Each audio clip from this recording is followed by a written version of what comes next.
Salam, selamat pagi, selamat beraktivitas. Biarlah kiranya hari ini kehidupan kita jauh lebih baik daripada hari sebelumnya, dan Tuhan selalu pimpin kita di dalam setiap aktivitas itu. Amin. Bapak, Ibu, Saudara yang dikasihi Tuhan, kita juga akan mendengarkan firman Tuhan sebagai renungan pagi hari ini yang terambil dari Lukas 7 ayat 1-10. Demikian firman Tuhan. Setelah Yesus selesai berbicara di depan orang banyak, masuklah ia ke Kapernaum. Di situ ada seorang perwira yang mempunyai seorang hamba yang sangat dihargai. Hamba itu sedang sakit keras dan hampir mati. Ketika perwira itu mendengar tentang Yesus, ia menyuruh beberapa orang tua-tua Yahudi kepadanya untuk meminta supaya ia datang dan menyembuhkan hambanya. Mereka datang kepada Yesus dan dengan sangat mereka meminta pertolongannya, katanya, "Ia layak engkau tolong, sebab ia mengasihi bangsa kita dan dialah yang menanggung pembangunan rumah ibadat kami." Lalu Yesus pergi bersama-sama dengan mereka. Ketika ia tidak jauh dari rumah perwira itu, perwira itu menyuruh sahabat-sahabatnya untuk mengatakan kepadanya, "Tuan, jangan bersusah-susah, sebab aku tidak layak menerima Tuan di dalam rumahku. Sebab itu aku juga menganggap diriku tidak layak untuk datang kepadamu. Tetapi katakan saja sepatah kata, maka hambaku itu akan sembuh. Sebab aku sendiri seorang bawahan, dan di bawahku ada pula prajurit. Jika aku berkata kepada salah seorang prajurit itu, 'Pergi,' maka ia pergi, dan kepada seorang lagi, 'Datang,' maka ia datang. Ataupun kepada hambaku, 'Kerjakan ini,' maka ia mengerjakannya." Setelah Yesus mendengar perkataan itu, ia heran akan dia, dan sambil berpaling kepada orang banyak yang mengikuti dia, ia berkata, "Aku berkata kepadamu, iman sebesar ini tidak pernah aku jumpai sekalipun di antara orang Israel." Dan setelah orang yang disuruh itu kembali ke rumah, didapatinya hamba itu telah sehat kembali. Di Mazmur 68 ayat 20-32. Terpujilah Tuhan hari demi hari dan menanggung bagi kita. Allah adalah keselamatan kita. Selah. Allah bagi kita adalah Allah yang menyelamatkan. Allah Tuhanku memberi keluputan dari maut.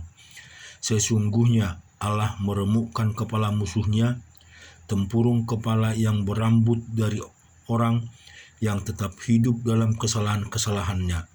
Tuhan telah berfirman, "Dari Basan akan kubawa kembali dari tempat yang dalam, supaya engkau membasuh kakimu dalam darah, dan lidah anjing-anjingmu mendapat bagiannya daripada musuh." Orang melihat perarakanmu, ya Allah, perarakanmu Allahku, Rajaku, ke dalam tempat kudus. Di depan berjalan penyanyi-penyanyi, di belakang memetik-metik kecapi, di tengah-tengah dayang-dayang yang malu rebana. Dalam jejamah pujian Allah, yakni Tuhan, hai kamu yang berasal dari sumber Israel, itu Benyamin yang bungsu yang berjalan di depan mereka. Pemuka-pemuka Yehuda berbondong-bondong, pemuka-pemuka Zebulon, pemuka-pemuka Naftali, kerahkanlah kekuatanmu, ya Allah, tunjukkanlah kekuatanmu, ya Allah, Engkau yang telah bertindak bagi kami demi bait-Mu di Yerusalem. Raja-raja menyampaikan persembahan kepadamu. Hardiklah binatang-binatang di Teberau, kawanan domba, kawanan orang-orang kuat, penguasa-penguasa, bangsa-bangsa Injakkanlah mereka dan mengejar perak. Serahkanlah bangsa-bangsa yang suka berperang. Dari Mesir orang membawa barang-barang tembaga. Ethiopia bersegera mengulurkan tangannya kepada Allah. Sedang di Amsal 17 ayat 14 dan 15. Memulai pertengkaran adalah seperti membuka jalan air. Jadi undurlah sebelum perbuatan mulai. Membenarkan orang fasik dan mempersalahkan orang benar, kedua-duanya adalah kekejian bagi Tuhan. Baik, Bapak Ibu Saudara yang dikasihi Tuhan, kita melihat di Amsal di Ulangan 4 ayat 21 sampai dengan 49. Tetapi Tuhan menjadi murka terhadap aku oleh karena kamu, dan ia bersumpah bahwa aku tidak akan menyeberangi sampai sungai Yordan dan tidak akan masuk ke dalam negeri yang baik yang diberikan Tuhan Allahmu kepadamu menjadi milik pusakamu. Sebab aku akan mati negeri ini dan tidak akan menyeberangi sungai Yordan, tetapi kamu akan menyeberangi dan menduduki negeri yang baik itu. Hati-hatilah supaya jangan kamu melupakan perjanjian Tuhan Allahmu yang telah diikatnya dengan kamu dan membuat bagimu patung yang menyerupai apapun yang oleh Tuhan Allahmu dilarang kau perbuat. Sebab Tuhan Allahmu adalah api yang menghanguskan, Allah yang cemburu. Apabila kamu beranak cucu dan kamu telah tua di negeri itu, lalu kamu berlaku busuk dengan membuat patung yang menyerupai apapun juga dan melakukan apa yang jahat di mata Tuhan Allahmu sehingga kamu menimbulkan sakit hatinya, maka aku memanggil lagi dari bumi menjadi saksi terhadap kamu pada hari ini, bahwa pastilah kamu habis binasa dengan segera dari negeri ke dalam kamu menyeberangi sungai Yordan untuk mendudukinya. Tidak akan lanjut umurmu di sana, tetapi pastilah kamu punah. Tuhan akan menyerahkan kamu dari antara bangsa-bangsa dan hanya dengan jumlah yang sedikit akan tinggal di antara bangsa-bangsa kemana Tuhan akan menyingkirkan kamu. Maka di sana kamu akan beribadah kepada Allah buatan tangan manusia dari kayu dan batu yang tidak dapat melihat, tidak dapat mendengar, tidak dapat makan dan tidak dapat mencium. Dan baru di sana engkau mencari Tuhan Allahmu dan menemukannya, asal engkau menanyakan Dia dengan segenap hatimu dan dengan segenap jiwamu.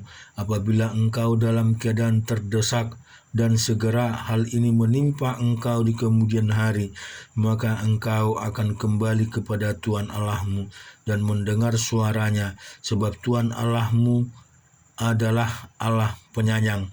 Ia tidak akan meninggalkan atau memusnahkan engkau, dan ia tidak akan melupakan perjanjian yang diikrarkannya dengan sumpah kepada nenek moyangmu.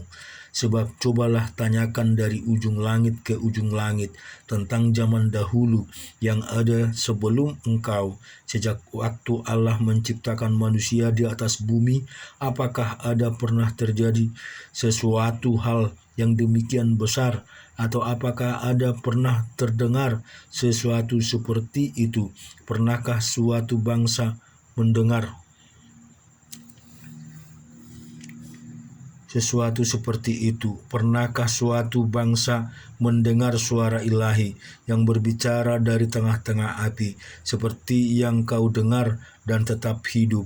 Atau pernahkah suatu Allah mencoba datang untuk mengambil baginya suatu bangsa dari tengah-tengah bangsa yang lain dengan coba-cobaan, tanda-tanda serta musisat-musisat dan peperangan, dengan tangan yang kuat dan lengan yang teracung, dan dengan kedahsyatan-kedahsyatan yang besar, seperti yang dilakukan Tuhan Allahmu bagimu di Mesir di depan matamu. Engkau diberi melihatnya untuk mengatakan bahwa Tuhan Allah tidak ada yang lain kecuali Dia dari langit.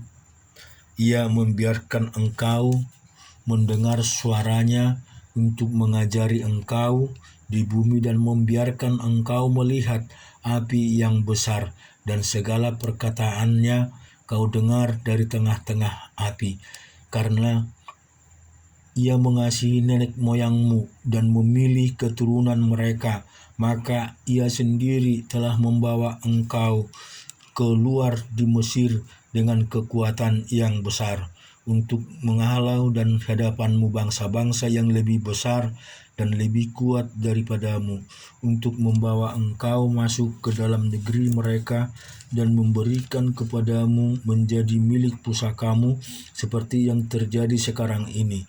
Sebab itu ketahuilah pada hari ini dan camkanlah bahwa Tuhan Allah yang di langit, di atas dan di bumi, di bawah, tidak ada yang lain. Berpeganglah pada ketetapan dan perintahnya yang kusampaikan kepadamu pada hari ini, supaya baik supaya lanjut umurmu di tanah yang diberikan Tuhan Allah kepadamu untuk selamanya. Lalu Musa menghususkan 3 kota di seberang sungai Yordan di sebelah timur, supaya orang yang membunuh sesama manusia dengan tidak sengaja dan dengan memusuhi lebih dahulu dapat melarikan diri ke sana, sehingga ia apabila melarikan diri ke salah satu kota itu dapat tetap hidup. Kota-kota itu adalah Baser di padang gurun di daerah dataran tinggi untuk orang Ruben, Ramot di Gilead untuk orang Gad, dan Golan di Basan untuk orang Manase. Inilah hukum Taurat yang dipaparkan Musa kepada orang Israel.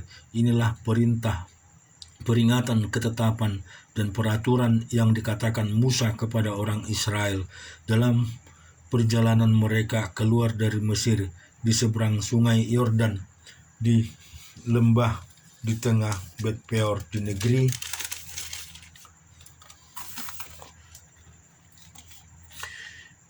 Sihon Raja Amon Amori yang diam di Hesbon, yang dipukul kala oleh Musa dan oleh Israel dalam perjalanan mereka keluar dari Mesir. Negerinya diduduki mereka, dan juga negeri Og, raja negeri Basan, kedua-duanya raja orang Amori yang diam di sebelah sungai Yordan di sebelah timur, mulai dari Arur di tepi sungai Armon sampai gunung Sirion, itulah gunung Hermon, serta seluruh dataran di seberangi sungai Yordan di sebelah timur sampai laut Araba di kaki lereng gunung Pisgah. Bapak Ibu yang dikasihi oleh Tuhan, di dalam Ulangan kita mengetahui bagaimana Musa tidak akan menyeberangi sungai Yordan. Hanya orang-orang tertentu yang bisa sampai melewati sungai